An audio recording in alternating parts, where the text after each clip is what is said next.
안녕하세요. 미세스 복등이 부동산입니다. 얼마 전에 상가를 찾아달라고 오신 분이 계시는데요. 세종시에서 횟집을 할 자리를 찾아달라고 오셨습니다. 그래서 제가 자본금을 어느 정도 생각하고 계시느냐 했더니 약 8천만 원 정도 생각하고 있다고 하셨고요. 그러면 혹시 염두에 두고 있는 상가가 있냐고 했더니 2개 정도 있다고 하면서 주소를 줬습니다. 결론은 이분이 하겠다고 했던 그 자리는 들어갔으면은 6개월도 안 돼서 8천만 원을 다 까먹을 수 있는 그런 자리였습니다. 요즘 상가 보러 오시면 대부분 사장님 여기 사람 되게 많던데 여기서 장사하면 될까요? 이렇게 막연하게 물으시는데요. 그런데 장사는 사람이 많다고 해서 잘 되는 거 아닙니다. 세종시에는 되는 상권이 있고요. 안 되는 상권이 따로 있습니다. 그 동네에 절대 하면 안 되는 업종이 있고요. 반대로 잘 되는 업종이 따로 있습니다. 또 임대료가 너무 비싸가지고 망하는 상권도 있고요. 그래서 저는 상담 오시면 제일 먼저 상권 분석부터 해드리고 상권 분석이 끝나고 나면 상가를 보러 갑니다. 창업을 준비 중이시거나 또 창업을 하셨는데 장사가 너무 안 돼서 고민 중이신 분들이나 업종을 바꾸거나 다른 동네로 이전하실 계획이 있으신 분들은 이 영상을 끝까지 시청하시면 큰 도움이 되실 겁니다. 시작하기 전에 먼저 요 아래 구독, 좋아요 눌러주시고요. 횟집 하는데 자본금이 8천만 원이라고 하면 꽤 넉넉한 돈이라고 생각하시는데요. 그런데 횟집을 하면은 사실 자본금 8천만 원이 넉넉한 돈은 아닙니다. 보증금 따로 들어가죠. 그리고 인테리어 비용이 만만치 않게 들어갑니다. 그리고 빈 상가가 아니면 권리금도 있을 거고요.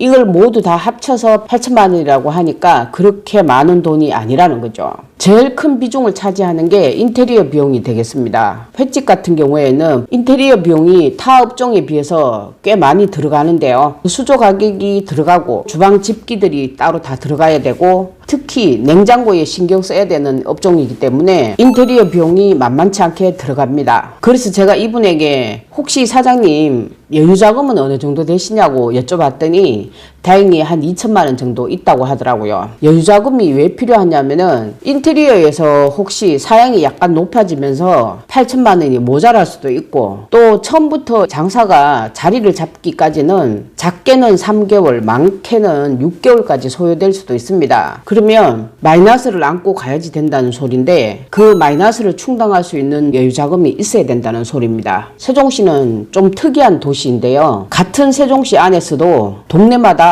완전히 다릅니다. 어떤 동네는 저녁 장사가 잘 되고 어떤 동네는 낮에 장사가 더 잘 되고 어떤 동네는 평일에 장사가 잘 되고 반대로 어떤 데는 주말이 잘 되고 동네마다 그런 특색들이 다 있습니다. 그런데 횟집은 아무데나 들어가면 안 됩니다. 저녁 소비가 첫째 있어야 되고요. 두 번째는 술 소비가 되는 곳이어야 되고 객단가가 나와야 됩니다. 그래서 저는 상권 분석할 때 유동인구만 안 봅니다. 연령대가 어떻게 되는지, 그 사람들 소득 수준이 어느 정도 되는지, 시간대별로 매출이 어떻게 되는지 꼼꼼하게 다 파악을 해드립니다. 주변에 경쟁업체 수가 몇 개 정도 되는지 이런 것까지 안 보고 들어가시면은 판판이 망하는 거는 기정사실입니다. 이분도 처음에 그러셨어요. 사장님 거기 사람 되게 많던데요. 장사 잘 될 것 같아요. 그런데 제가 항상 하는 말이 있습니다. 사람 많은 거 하고요. 돈 쓰는 사람이 많은 거 하고는 다릅니다. 유동인구는 많은데 밥만 먹고 가는 동네가 있고요. 유동인구는 작은데 술이나 회식이 많은 동네가 따로 있습니다. 또 어떤 데 가면은 혼밥 손님이 그렇게 많습니다. 횟집 같은 경우에는 객단가가 나와야 되고요. 그러려면은 그 동네 소비자들 소득 수준이 굉장히 중요합니다.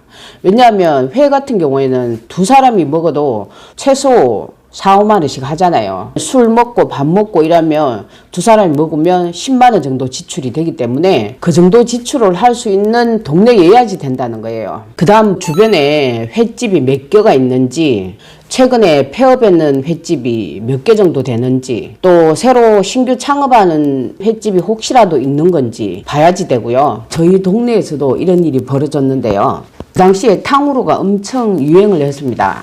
탕후루가 그달에 3개가 한꺼번에 생기게 된 거예요. 서로 다 몰랐던 거죠. 그래서 지금 결론은 어떻게 되었냐? 2개는 1년도 안 돼서 폐업을 했고요. 현재 하나만 살아남아 있는 상태입니다. 그런데 여기서 초보 사장님들이 실수하는 게 있습니다. 사장님, 이 주변에 횟집이 많으면 장사 안 되겠죠? 이렇게 얘기하시는데요. 그거는 아니거든요. 왜냐하면 수요자가 그만큼 많기 때문에 횟집이 많다는 거고, 오히려 있잖아요. 횟집이 하나도 없는 동네가 더 위험합니다. 수요자가 아예 없기 때문에 횟집이 없을 수도 있고요. 횟집이 하나도 없게 되면 데이터가 하나도 없기 때문에 더더욱 더 위험합니다. 이런 걸 분석하는 게 바로 상권 분석인데요. 상권 분석만큼 중요한 게 임대료가 되겠습니다. 자리가 아무리 좋아도 월세가 못 버티면은 그거는 끝입니다. 그래서 저는 상권 분석을 할 때 임대료도 반드시 고려를 해드립니다. 이 임대료를 가지고 이분이 몇 달을 차고 나갈 수 있는지 그런 것까지 계산을 해드립니다. 그리고 임대료는 사실 세종시 같은 경우에는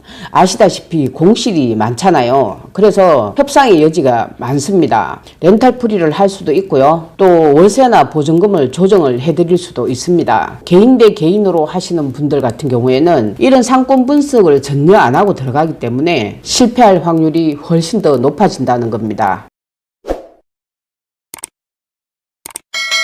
세종시는 될 자리만 됩니다. 안 되는 자리는 계속 주인이 바뀌고 공실이 계속 생겨요. 손님들이 가게를 찾을 때 가장 먼저 하는 게 뭔지 아세요? 바로 검색입니다. 네이버에 검색을 하고 지도를 보고 블로그를 보고 사진까지 보고 그 다음에 결정을 합니다. 이때 매장에 따라서 느낌이 완전히 달라집니다. 블로그가 없는 매장이다. 그 매장은 정보가 전혀 없습니다. 사진도 없고 메뉴도 없고 후기도 없고 손님 입장에서는 괜히 들어가기 불편한 매장입니다. 그래서 그냥 다른 데 갑니다. 그러면 블로그가 있는 매장은 어떨까요? 블로그에는 사진도 있고 고객들 후기도 있고 메뉴도 나오고 분위기도 보입니다. 그러면 손님은 이렇게 생각하죠. 아, 여기는 장사하는 집이구나. 그래서 방문할 확률이 높아집니다. 그런데 여기서 차이가 나는 게 블로그만 있는 매장하고 홈페이지까지 있는 매장입니다. 홈페이지가 있는 순간 느낌이 확 달라집니다. 손님 입장에서는 아, 여기는 제대로 장사하는 집이네. 브랜드 같은데 믿고 가도 되겠다. 이렇게 생각하게 됩니다. 병원이나 학원, 음식점, 카페, 미용실, 사무실 같은 경우 홈페이지가 있는 매장이나 사무실은 고객 신뢰도가 훨씬 높습니다. 같은 자리에서 장사를 해도 온라인에서 보이는 모습에 따라서 손님이 느끼는 신뢰도는 완전히 달라집니다. 이 차이가 결국은 매출로 이어지는데요. 예전에는 장사할 자리만 구하면 됐습니다. 그런데 요즘은 자리만 구한다고 장사가 되는 시대가 아닙니다. 요즘 창업 상담 하시러 오시는 분들을 보면 예전하고 많이 다릅니다. 블로그, 네이버 플레이스, 홈페이지 필요로 하시는 분들이 많고요. 또 일부는 인스타그램과 틱톡, 쇼츠까지 필요로 하시는 분들이 많습니다. 그런데 문제는 이걸 전부 다 따로 해야 됩니다. 부동산 따로, 마케팅 따로, 홈페이지 따로, 디자인 따로 이렇게 하다 보면 시간도 오래 걸리고 돈도 더 많이 들고 결과도 맞지 않는 경우가 많습니다. 그래서 저는 아예 처음부터 이 모든 걸 다 같이 진행하고 있습니다. 상권 분석을 해드리고 같이 자리를 찾아주고 네이버 플레이스 세팅을 하고 블로그를 어떻게 써야 되는지 알려드리고 인스타그램, 쇼츠, 틱톡 운영하는 방법도 알려드리고 있습니다. 그리고 가장 중요한 거는 제가 직접 홈페이지 제작까지 해드리고 있습니다. 이걸 제가 다 할 수 있는 이유가 있습니다. 저는 공인중개사이고 실내건축기능사 자격증도 오래전에 취득해서 가지고 있고요. 창업분석 상담사 자격증도 있고 심리분석 상담사 자격증까지 가지고 있습니다. 그래서 창업 상담을 하러 오시면 자리만 봐드리는 게 아니라 이 사람이 이 자리에서 과연 살아남을 수 있는 건지, 이 동네가 이 업종에 맞는 건지, 온라인, 오프라인 전체를 아우러서 다 같이 봐드립니다. 물론 이거는 유료입니다. 세종시에서 이렇게 원스톱이 가능한 부동산 혹시 보셨나요? 창업을 준비하시거나 가게 운영 중인데 뭔가 방향이 잘 안 잡히고 매출액이 잘 안 나온다. 이게 자리 문제 때문인지 온라인 문제인지 잘 몰라서 헤매고 계신다면 저를 찾아오세요. 여기 전화번호가 나오잖아요. 전화를 하시든가 아니면 요 아래 고정 댓글을 들어가셔서 상담을 신청하시면 되겠습니다. 자리 먼저 보지 마시고요. 상권 분석부터 반드시 하세요. 그래야 실패할 확률이 확 줄어들 수 있습니다. 발품 팔고 멀리 다니지 마시고요. 미세스 복덩이 부동산 찾아오시면 됩니다. 자, 오늘은 창업을 준비하시는 분들이나 장사가 잘 안 돼서 고민되시는 분들, 그리고 업종을 변경하거나 매장을 이전하고 싶으신 분들에게 도움을 드리고자 이 영상을 촬영을 했고요. 다음 시간에는 세종시에서 동별로 어느 아파트가 가장 대장 아파트인지 상세하게 알려드리겠습니다. 자, 오늘은 여기까지 하고요. 다음 시간에 뵙겠습니다. 안녕.